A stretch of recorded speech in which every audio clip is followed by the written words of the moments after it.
Ai, meu Deus do céu. Peraí, pessoal, só um minutinho só, por favor. Peraí um pouquinho. Mas como é que pode isso, gente? Boa noite. Tipo, eu começando o programa hoje. Eu vou começar hoje que eu não entendo, eu não entendo. Bom, você que está em casa agora é o seguinte. Estou aqui abrindo aqui o meu computador aqui no meu escritório, vendo essas imagens desse maluco no bom sentido, né?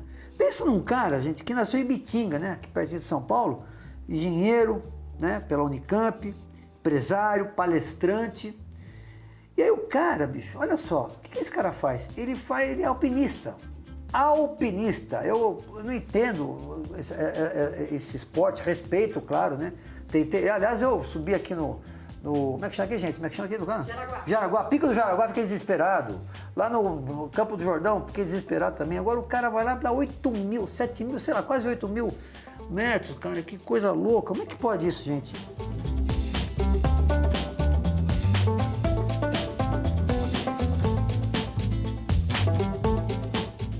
Raineri.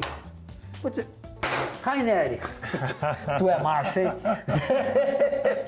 Raineri. Melhor do que tu é louco. Isso é óbvio, não essas coisas que tá em casa, rapaz. Vou te falar, Raineri, desculpa a brincadeira aí, mas eu primeiro, parabéns, né? Você acho que é o único brasileiro, um dos únicos brasileiros que esteve no pico do Everest, é isso? Exato. Na verdade, nós já temos vários brasileiros que chegaram ao cume do Everest e eu trabalhando como guia de montanha, né, sou um dos poucos brasileiros que estive no cume. Eu já estive no cume do Everest 3 vezes.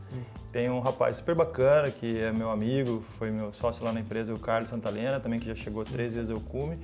A primeira vez que ele chegou, eu que estava liderando a expedição, então um rapaz aí que está vindo com força total, mas que chegou comigo guiando 3 vezes, eu sou o único. Temos imagens aqui, nós vamos pôr aqui ao longo da entrevista, especiais, aliás, formigas, quando sobem, né?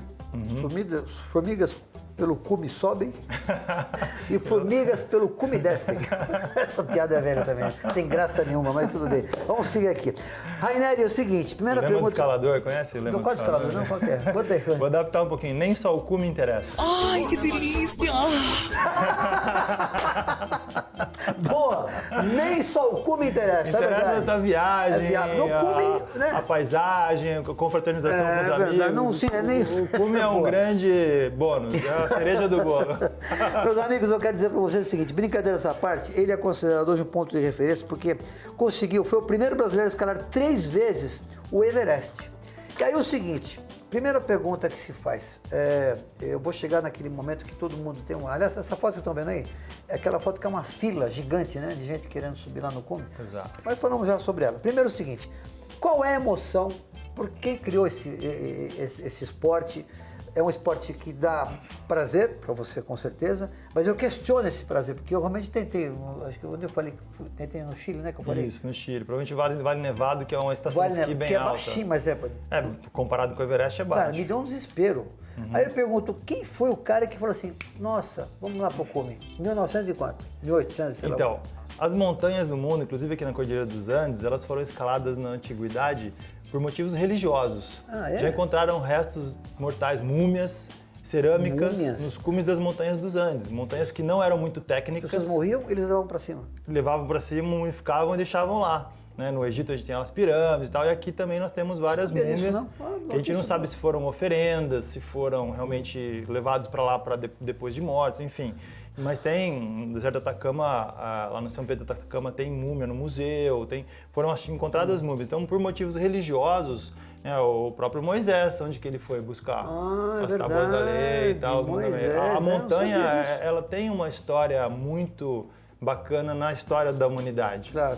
Aí ela começou... É o cume, né? As pessoas querem alcançar o limite. Eu tenho uma atração pela montanha, né? Eu olho para uma montanha e me sinto atraído. Quando nós íamos para a praia, que nós éramos criança, a minha mãe falava, vamos ver quem vai ver o mar primeiro, para distrair, né? Olhava pra cá. O mar a gente tá lá, olhava o mar, mas eu né? direto olhava para trás, via as cachoeiras, aquela Mata Atlântica, eu sempre me sentia atraído pelas montanhas. Eu fico imaginando, ao longo desses anos todos, né? Vamos já falar um pouco da atualidade, o que você passou, né? Claro que eu estou vendo aqui um monte de fotos aí que estão, de quando a gente conversa, mas assim, eu queria que você contasse pra gente, primeiro a sensação que você tem quando você está ao longo de 10 horas, de 10 a 12 horas, porque assim, são diversos, aqui está a parte terra, se eu estiver errado, a parte terra. A parte terra é o acampamento básico. Aí a base do Everest está 5.300. Okay, o cume do Mont Blanc está 4.800. Então a base do Everest está 500 metros mais alta que o cume do Mont Blanc, que é a montanha dos Alpes. Que é o que você teve lá também. Estive lá, já decolei do cume.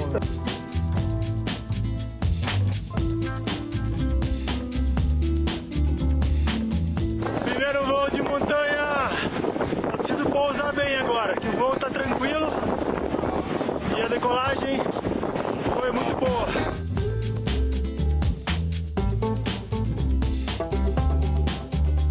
Falei 6 vezes já. Isso aí o cume não é nada. Agora o Everest é o sujeito homem, né? O Everest é o... O Everest é mais longo. É o mais longo do mundo. É o pico mais longo do mundo. É mais alto, tem quase 9.000 de altitude. Então, você tem o terra aqui, aí você tem a base 1. Isso, campo 1. Que tem quantos? O campo 1 tem quantos? Base 5.300, campo 1 6.100. 6.100. Campo 2 6.400. 6.400. Campo 3 7.100. 7.100. Campo 4 8.000. 8.000. E o cume 8.848. Então você chega... Cada dia você sobe. Então, de quanto tempo você chega de ônibus?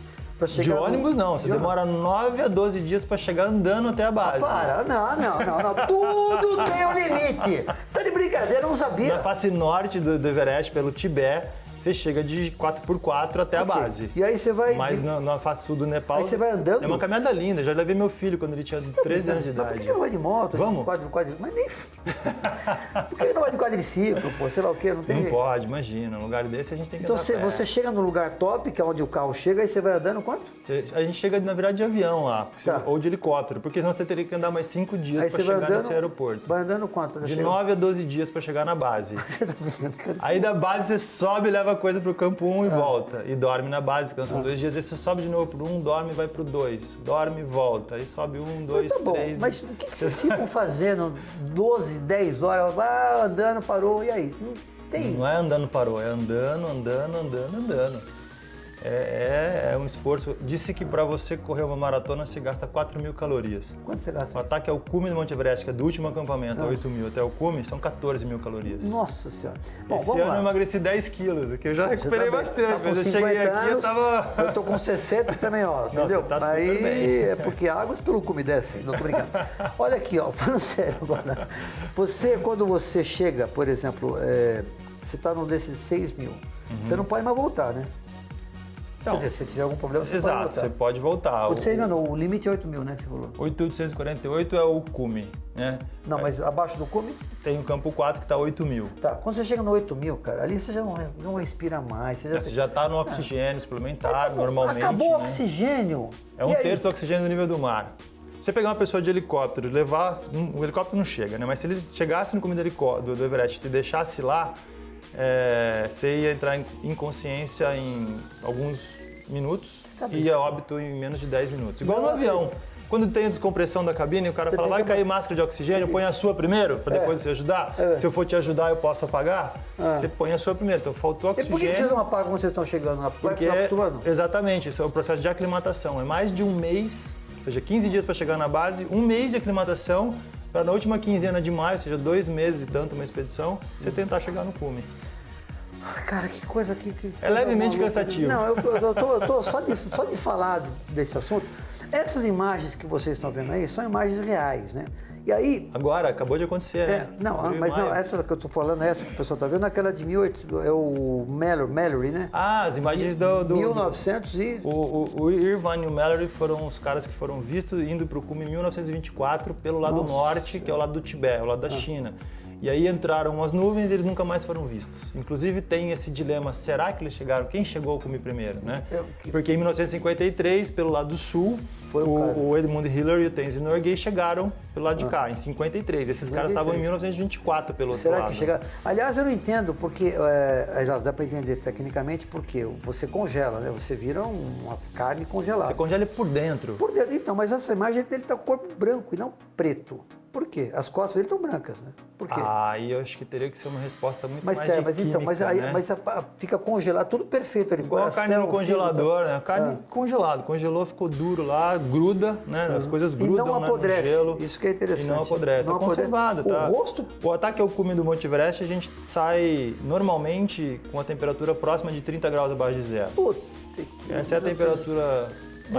Você já viu Já cruzou, quando você está subindo, algum cara já morto? Você já viu isso? Isso é uma pergunta meio... Infelizmente, eu já cruzei com corpos de alpinistas que morreram em outras temporadas. Mas eles ficam lá? E até na mesma temporada. Uma vez eu cruzei com um cara que tinha morrido há 11 dias e cruzei uma vez com um cara que tinha morrido há 3 dias. Mas ninguém pega o corpo? Então, isso é também um grande problema e uma discussão ética. O ideal é a gente conseguir sempre tirar tudo da montanha, tudo, né? Até a poeira do seu sapato na Antártica. Se tiver terra com micróbio ou uma semente, isso tudo é poluição lá na Antártica. Nossa. O negócio é tão limpo que qualquer coisa lá é poluição. Claro. Então, só que às vezes as condições de segurança, ou a pessoa está numa expedição sem essa infraestrutura toda que a gente estava falando que custa aqui $65 mil, às vezes o cara... 65 mil você eventualmente morrer, não vai morrer, mas pode ser que eu morra, mas 65 mil. Pode ser que você morra também escorregando no banheiro da sua casa. É verdade. Se você fizer estatística, meu amigo... Pode ser que você morra... Acidentes automobilísticos e mortes por arma de fogo no Brasil... Tem mais chance de morrer aqui só dessas duas coisas do que lá no Everest. Aí é o seguinte, você viu, aí esses corpos não são deixados lá por quê? Então, alguns são abandonados porque o cara não tem família, não tem recurso, não tem um seguro, porque é muito caro você mobilizar. Só que às vezes tecnicamente é muito difícil. Você vai arriscar a vida de pessoas para buscar um corpo. Pessoa que já desencarnou, né? No canto ou eles jogam no canto? Então, o problema, na verdade, são os corpos que são abandonados no caminho. Esses corpos é muito triste, né? Por exemplo, eu tive um parceiro, o Vitor Negrete, que faleceu em 2006. Essa história é triste. Foi super triste, foi assim... Eu pensei em abandonar o alpinismo, fiquei muito mal. Mas ele alcançou eu me cobrava, alcançou o top. Chegou no cume sem oxigênio, o único brasileiro a chegar no cume sem oxigênio, dificílimo, sozinho no último dia. E aí ele teve problemas na descida e infelizmente acabou falecendo. Mas bateu o emergência, estava com rádio, né? Estava com rádio, chamou ajuda, tinha os Sherpas no último acampamento, encontraram com ele. Ele continuou descendo, foram até a barraca, mas aí na madrugada... Barraca do 8.300, que é lá do norte, né? Um pouco mais aí, alto. Lá ele estava, e os dedos todos... Ele já tinha perdido a luva, estava bem debilitado. Você perdeu menos 40 graus. Na verdade, você tem várias camadas, né? E aí, quando você tira a camada de cima, você não tem dedo, ela é fechada, como um pinguim. Você não consegue manusear a corda. Então, o que você faz? Você tira, ela fica pendurada, às vezes, aqui, amarrada por uma cordinha. E aí, se você coloca um freio na corda, e se você, nesse momento, a luva enrosca ou ela não está presa direito e voa com vento, você perde a luva. Aí, continuando, aí ele foi até o... Aí ele desceu até o acampamento, a barraca, e aí você está numa situação menos fria, você não está mais exposto ao vento. Numa barraca. Dentro da barraca você fica mais ou menos 5 graus mais quente que lá fora, então lá fora está menos 30, lá dentro está menos 25. Tá mais quentinho. Está bem melhor. Tá bem melhor, menos 25. Mas infelizmente a situação ele teve parada cardíaca, continuou muito crítica e ele não resistiu. Né? Quando você foi a primeira vez, alcançou o cume, lá em cima pode deixar alguma coisa lá ou é proibido? Você não pode... Os Sherpas levam, se você viu aquelas fotos cheias de bandeirinha, até tem uma foto inclusive que a gente pode colocar no cume de 2013. Você vê um monte de bandeira lá e aquilo, para mim, acaba virando um lixo. O cume, eu cheguei no topo do topo. Quantos metros tem ali? O cume mesmo é um ponto que hoje em dia a gente não consegue nem acessar, porque os chineses uma vez colocaram um marco lá para fazer a medição do Everest, e aí começaram a amarrar bandeirinha de oração, e o ponto exato onde está o cume você não consegue subir porque tem uma pirâmide de bandeirinhas então quando ali. você chega aqui, mas ali em cima é o cume? Aqui 1 metro para sua frente, né? O ponto onde seria exatamente o cume você não acessa, mas é um cone, imagina um cone cortado. Entendi. Essa face muito empinada e as outras menos. Reinaldo, é o seguinte, eu fico pensando, você demorou então 12 dias, chegou no ônibus, 12 dias para chegar na base? Helicóptero. Não, você chegou? Não, você pegou... A gente sai de Katmandu de helicóptero para chegar nesse lugar, porque senão você teria que caminhar 5 dias para chegar no... Então, Katmandu, de helicóptero. Desceu aonde? Na Rukla, uma cidadezinha. Uma cidadezinha já no meio do Himalaia. 12 dias. 12 dias caminhando. Ok, depois... Aí sobe, desce, um mês. Um mês. Pra você ficar pronto para atacar o cume. Ok, aí você chegou no cume. Um dia pro campo 1, um dia pro campo 2, um dia pro campo 3. Cheguei, tem que descer. Tem que descer tudo. Cara, exatamente. Me conta uma coisa. Inclusive tem várias sátiras disso. Me conta a sátira, porque como é que você quase morre, se arrebenta inteiro. Chega lá, tem que descer. E tem que descer. É isso. E quando você cruza a linha de chegada? Correu. Deu um monte de volta em volta do mesmo lugar. Aí você cruza a linha de chegada, Você não chegou a lugar nenhum. Você acabou de me ensinar, tá vendo só? Não é à toa Não é que ele dá verdade? palestra, porque eu não tinha pensado nisso. Eu corro de carro, Corre, Porsche, corre. você corre, bate, corre. você... Quando você chegar, você não chegou a lugar nenhum. É menos de um segundo. Você voltou exatamente no mesmo lugar. Otávio, Senna do Brasil, aí ganhou, aí você sossega, voltou no mesmo lugar. mas é que tá. Mas o Prazer da jornada. Mas tem, o agora desafio. eu vou derrubar você, no bom Então sentido. vamos lá. Eu cruzei a linha de chegada. Eu saio curtindo, paro, não sei o quê. Você, quando você chega lá em cima... Eu cheguei mais perto de Deus. Isso é bom. Tudo bem. Aí eu entendo. Mas quando você desce, cara, é um risco porque você... Tem gente que morre na descida. Exato. Então, na verdade, a escalada não termina quando você chega no cume. Que isso as pessoas que não entendem de montanhismo acham isso. Nos cursos que eu dou de montanhismo eu falo, você tem que chegar no cume da montanha com energia para continuar subindo se tivesse mais montanha. Essa energia você vai usar para descer. A escalada termina quando você chega em casa.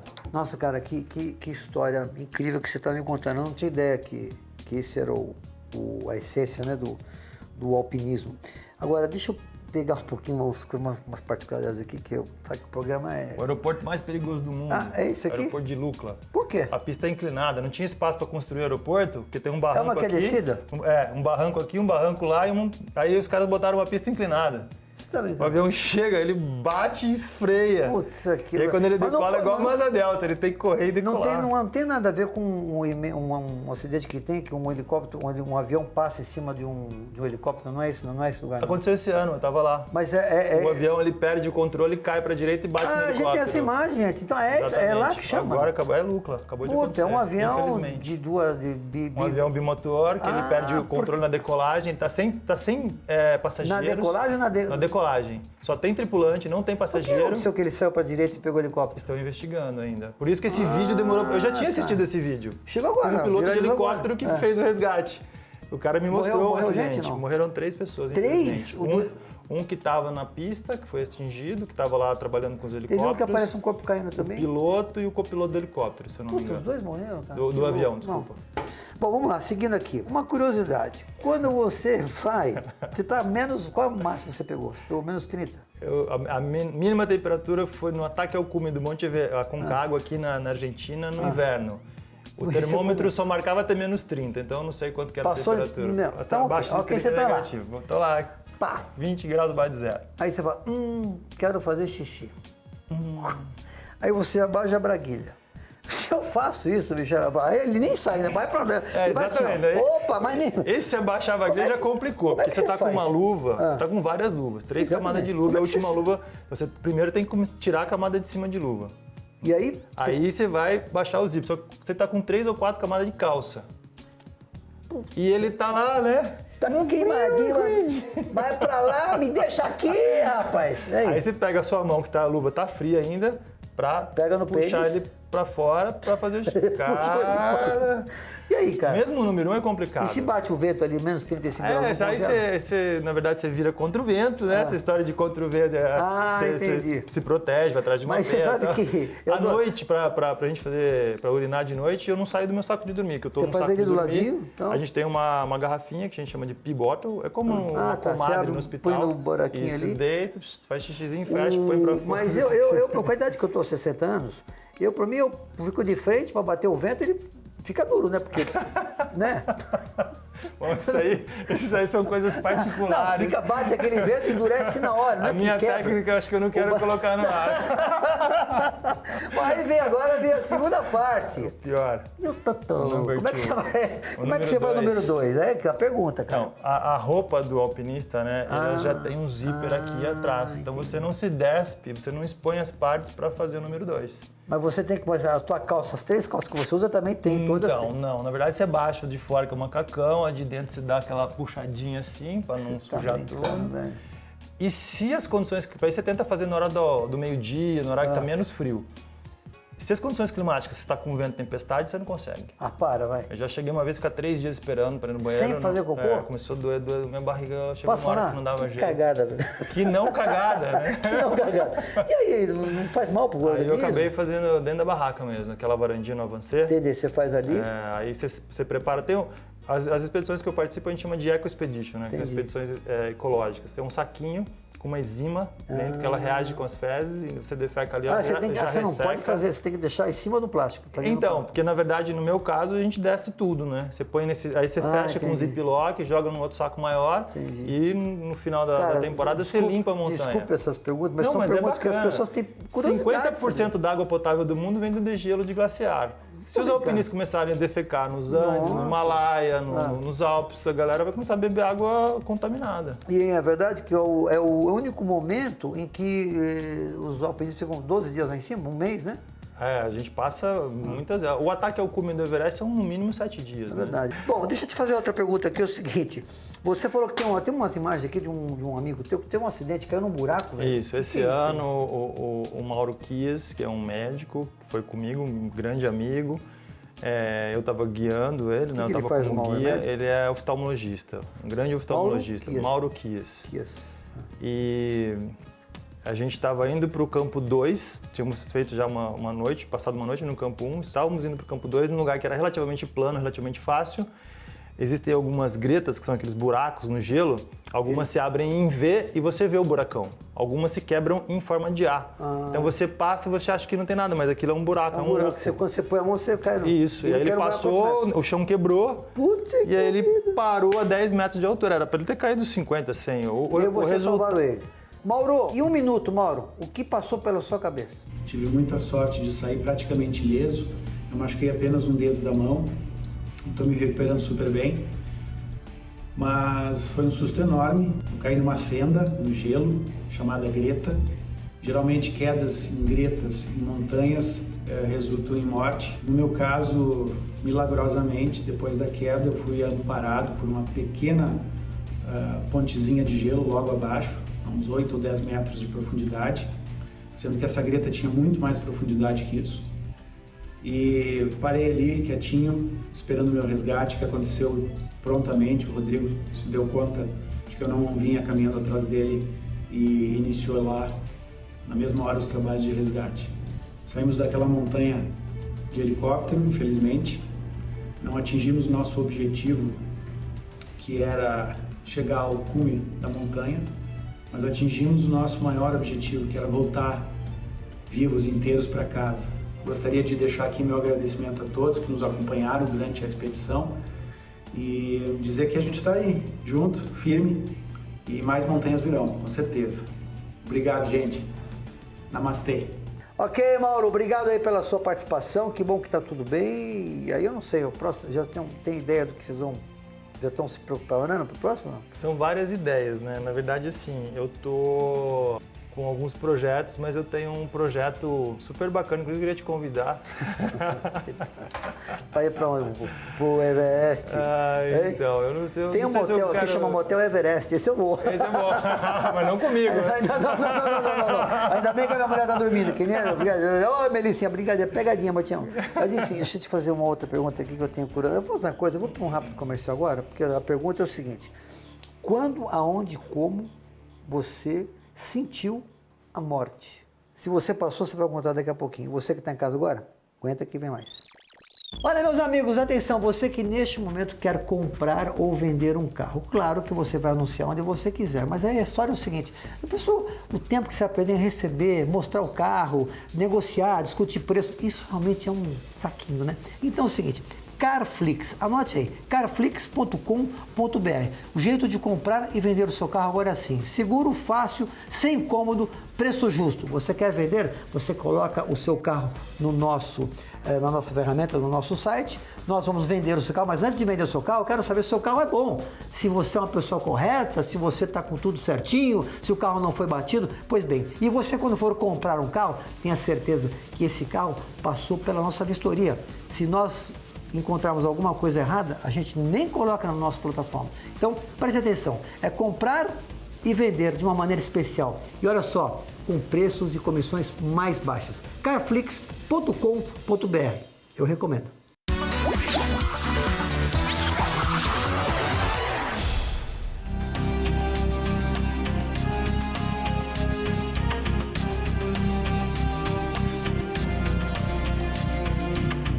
Ok, meus amigos, minhas amigas, continuamos com o nosso super aqui, Operação Mesquita. E essas imagens que vocês estão vendo, aqui é do meu querido amigo Rodrigo Raineri, formado em engenharia, computação pela Unicamp, alpinista, empresário, palestrante. E olha só, aos 50 anos ele já passou por situações que eu não imaginei e jamais passaria. Vem aqui, você falou, eu te perguntei agora, quem ligou a televisão, que chegou agora, é o seguinte, foi o maior momento de tensão, de medo, de angústia, de desespero, de pânico, dizendo assim, vou morrer. Eu sou um cara que pensa pra frente. Tá. Talvez o dia que eu morro, eu vou morrer pensando que eu não vou morrer. Tá. Porque eu penso sempre em como eu vou solucionar um problema, uma situação que está muito complicada. Por exemplo, escalando a Façu do Monte Aconcagua, com o meu parceiro que faleceu no Everest, o Vitor Negretti, nós estávamos exatamente num ponto onde havia tido uma expedição de brasileiros que faleceram os 4 anos antes, né, Façu do Aconcagua, na saída mestre. Os corpos estavam lá? Também é uma outra história muito triste, mas enfim. E aí começaram a cair algumas avalanches. E aí, imagina quando chove, você tem o telhado de uma casa, aquela chuva torrencial, não cai aquela enxurrada que vai pro cano. Imagina um telhado de 600 a 700 metros de altura, com 2 a 3 quilômetros de largura, virando um funil. E a gente estava lá embaixo do funil. E aí? E aí a gente continua escalando, e a avalanche caindo, e a gente escalando, e a avalanche caindo. Mas o que passava pela sua cabeça? Não é possível que você não vai... Vamos. Uma hora a avalanche passou por mim, eu estava em cima, o Vitor estava 60 metros abaixo, amarrado por uma corda, não tinha onde se prender, porque o chão era mole. Aquela piqueta que a gente bate no gelo, eu segurava ela de lado, eu enfiava ela na neve assim, ela afundava até aqui, e eu não chegava na neve dura, era tudo neve mole, e descendo. E uma hora o Vitor começou a puxar, e eu pensava, sobe, fazendo força, esse negócio descendo e eu tentando, sabe, você nadando e a corrente levando para trás? E aí a corda aliviou e a gente continuou subindo, e foi... Cara, eu não entendo como é que você... 1º de janeiro de 2002. Me desculpe, mas que prazer é esse? A data, 1º de janeiro, Réveillon. É o prazer da morte. Olha o Réveillon. Não, é o prazer da superação, imagina, o prazer da morte. A morte não tem prazer, a morte é terrível. Eu choro quando algum amigo meu morre, eu sinto muito a perda de pessoas queridas. Você falou que não queria falar quando você foi lá na Aconcagua, o que você viu ali? Foi uma escalada, essa foi muito difícil e eu vi uma expedição com os brasileiros, o Mozart Catão, que era um cara super conhecido na época, junto com o Alexandre e com o Otton. Eles acabaram falecendo num acidente na Façu do Aconcagua. Como é que foi o acidente, você sabe? Foi uma avalanche que caiu exatamente no mesmo lugar que a gente estava 4 anos depois.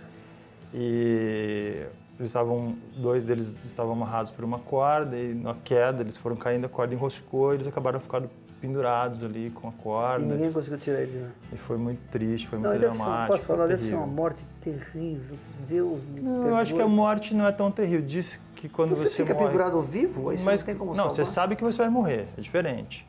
É igual muita gente que tem alguma doença que sabe que vai morrer. Tá. Na verdade, você sabe que você vai morrer, né? Eu quero morrer dormindo. Já fiz Mas você sabe que você vai morrer. Vou, mas daqui... Eu sei que eu vivo minha vida sabendo, eu vou morrer. Falou que... Se vai ser nessa viagem de volta de São Paulo para Campinas, eu não sei, mas eu sei que eu vou morrer. Uma cena que viralizou nos últimos tempos, agora só a gente tem tanto... Eu ficaria aqui horas conversando com você, porque é um assunto bem, enfim, interessante, mas uma cena muito...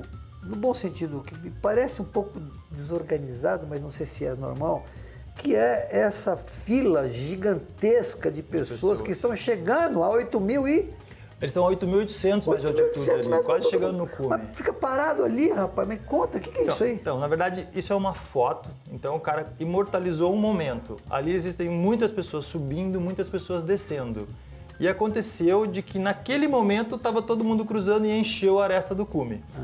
Normalmente você vai num grupo, vamos supor, você tem 6, 7 pessoas no seu grupo. Quando você chega numa parte difícil, já andou numa trilha com algumas pessoas. Claro. Aí passa um, o grupo inteiro para. Passa um, ele espera um pouquinho, passa o outro, passa o outro, passa o outro, passa o outro, junto o grupo e continua. Tá tão frio que vocês vão andando. A gente conversa o mínimo possível, até porque você tem um monte de proteção, você está com a máscara de oxigênio. Não é simples a comunicação, mas sim se comunica. Né? E nessa hora em que essas pessoas estão se cruzando, encheu aquela aresta. E não é um lugar fácil de chegar. Nossa, ali... 8.800 de altitude. Agora, Rodrigo, você tem um livro chamado No Teto do Mundo, né? É isso? Isso, e um livro Imagens do Teto do Mundo. Imagens do Teto do Mundo, que, inclusive, estou mandando para você porque eu não consegui trazer aqui. Repito, faz palestras, workshops, cursos, né? E eu acho que um cara que passou pela experiência que passou, quando tiver o próximo próximo curso aí você me chama, que eu quero faço questão de dar uma olhada, porque o cara já passou por intoxicação, gripe, pneumonia, cara, picada de cobra, picada de escorpião. Picada de cobra, mas você não passou por o que eu passei. O que você passou? Separação de casamento. É pior que Passei? Não, eu passei 3 vezes. Não vem não, tudo tem limite, entendeu? Falei assim, ó, vai separar ou vai pro Everest? Vamos pro Everest. Que machuca menos. Machuca menos. Bom, parabéns mais uma vez, obrigado. Você de casa que chegou aí, vale a pena conferir, porque realmente, eu repito, é um esporte. É esporte, né? Esporte. É um esporte, é um dos mais perigosos. Virou esporte olímpico, a escalada esportiva. Também ficou, né? E o lugar mais alto do Brasil. É o Pico da Neblina, no meio da Amazônia, tá? É uma falha no meu currículo que eu não fui ainda. Você não foi ainda? Pico da quantos metros? 3.014. Não é nada perto do que você já foi. No meio da floresta. Mas não dá pra subir lá, né? Agora acabaram de abrir, tava fechado, né? Por conta de garimpo, índio, mas é uma experiência 3 legal. 3.000 dá pra ir, né? Eu consigo ir 3.000, né? Porque eu em Cusco. Claro. Eu fui pra Cusco, essas imagens estão vendo é de Cusco. Eu já passei lá quando eu fui pra Machu Picchu. Ok. Machu Picchu fica mais baixo que Cusco. Cusco fica, você sobe pra Cusco, depois você desce. 600, aí você desce pra Machu Cara, Picchu. eu tomei 2 caipirinhas e eu entrei como alcoólico, porque a altitude, ela aumenta os efeitos do álcool. E no hotel que eu fiquei, que era um hotel bacana, já tinha um oxigênio lá. No aeroporto, quando o pessoal desce, abre a porta do avião, nossa, tem gente que entra no oxigênio. Cara, eu fiquei horas aqui, cara, parabéns, sucesso pra você. Muito obrigado. Tá, então, a informação no teto do mundo e valeu aqui, repito, isso é coisa de homem, não é mimimi não, tá bom? Quer fazer mimimi? Vai jogar bolinha de gude que você não tem problema nenhum. Bolinha de gude é um belo esporte. Joguei muito. Eu também, atualmente... Lembra? Fazia celinha. Não, mas eu tô jogando... Não, eu jogo golfe, que eu uso minhas bolinhas, o meu puta taco e os buraquinhos, que são 18 buraquinhos. Tchau, gente.